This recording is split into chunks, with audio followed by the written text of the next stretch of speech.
Hi guys, welcome back to the garage. Just a quick video, this one, to try and sort out what's going on with this BSA.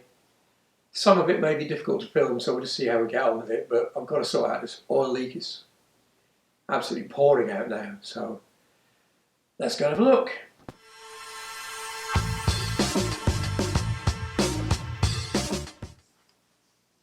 Right, first job is going to be dropping the oil, which will take some time because it's cold. But I don't want to run it with that oil pipe leaking so badly because I suspect it will spurt everywhere. Anyway, let's go and drain the oil.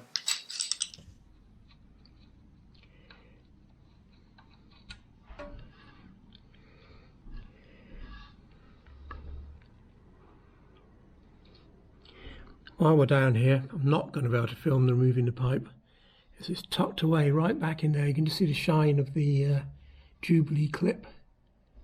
So it's going to be really awkward. So we're going to have to concentrate on sorting out the leaks on this pan. Anyway, let that drain for a minute. Right, we'll get the four studs off and the filter out and just see what we can see. Now then, the one at the back here, which was the one that seemed to be dripping the worst, the stud's coming out of the nut. So it must have slightly loose threads in the frame. And they still feel good, but they must be loose. That could be part of our problem. Right. Slightly sludgier than I was expecting, but no, it's only done a relatively small number of miles. Should even be due an oil change. There's nothing gritty in it though. Just a bit sludgy. The air filter's got a few the oil filter's got a few little bits on it. Let's see what they're made of. Oh. Oh. I know that is strange. They're soft. Like fabric almost. Not sure what that could be of.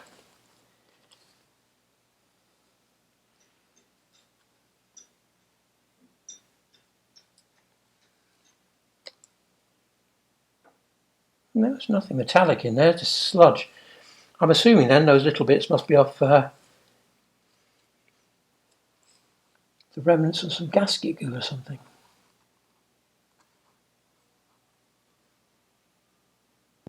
They're not metallic though. How peculiar. Right, I shall go and wash these and then we'll clean the frame up. Okay, the pipe's off.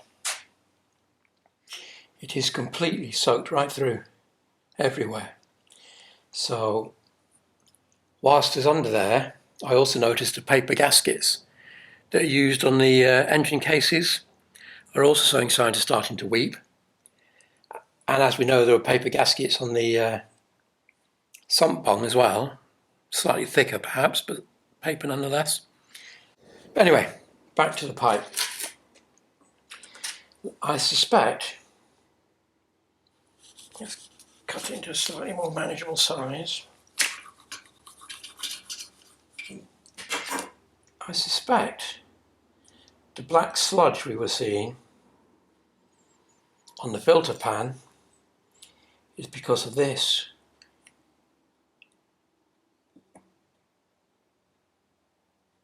Yeah, possibly. Because of this coming apart, falling apart.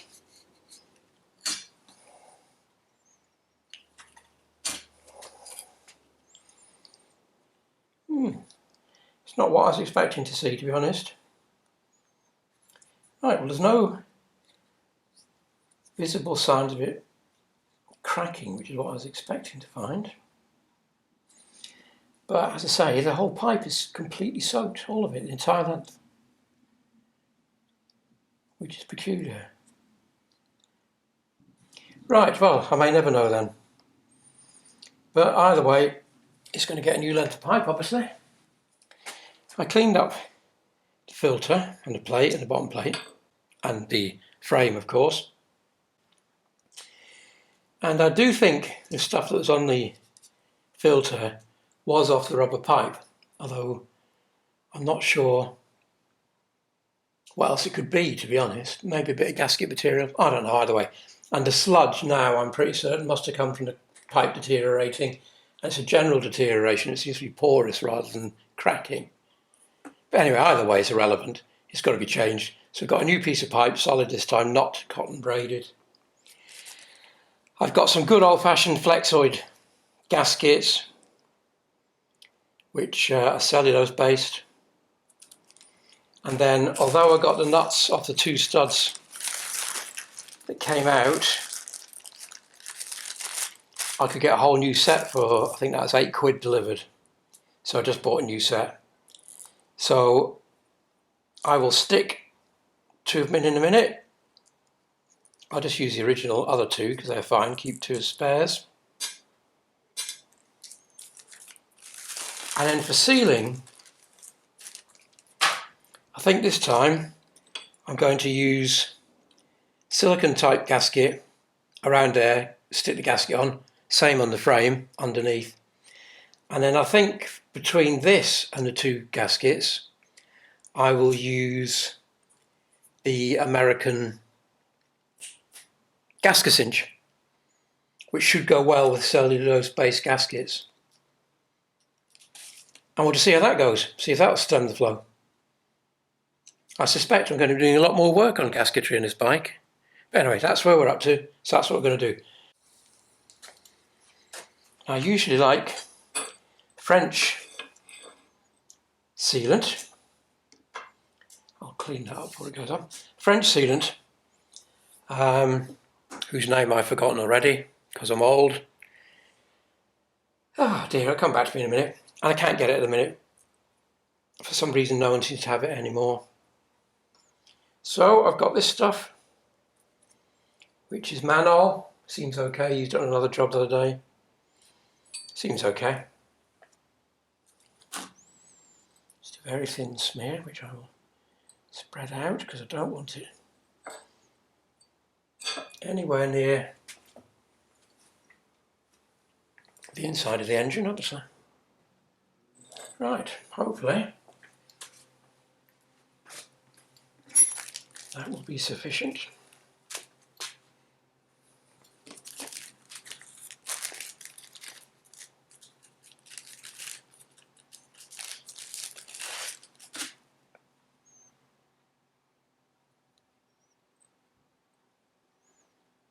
Oh, very slight misalignment. Right, so I'll just wipe off that with a bit of a panel wipe.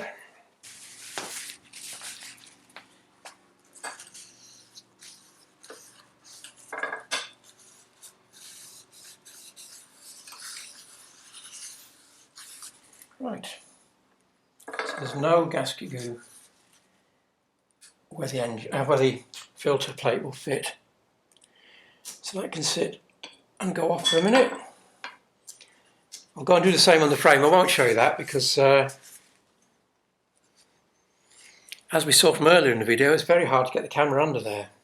I'll try and show you the studs going in, but not the gasket. I cleaned the plate off on the frame, blasted out the thread holes, and then cotton budded them and then blasted them out again using brake cleaner. So they should be clean. And then I just put a bit of stud lock on them. That's probably too much actually, but anyway. And wind them in. And then I'll leave them overnight, I think. Right, the gaskets on the frame. Oh my word, that's gone off. Okay, try again. The gaskets on the frame, which I'll give a dose of this in a minute.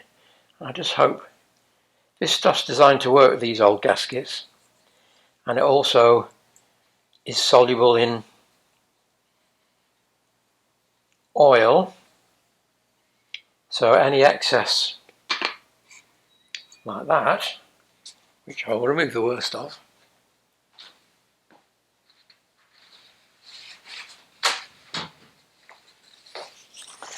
shouldn't cause any problems in oilways like silicone gaskets do. Right, I'll take that down with me. I will slap some of this on the other side and stick it back together. Right, we'll give it a slathering of gasket cinch to soak that gasket.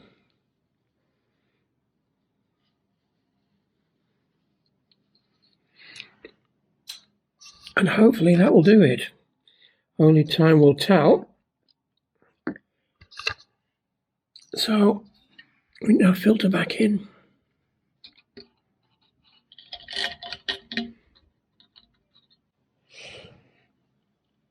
And then our plate. And then our new nuts, but most of them are in fact our old nuts.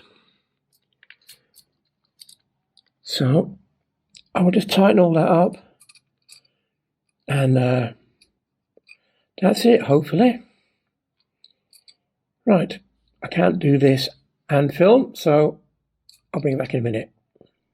Right, that's the plate back on. Hopefully that will be the end of the leaks from there.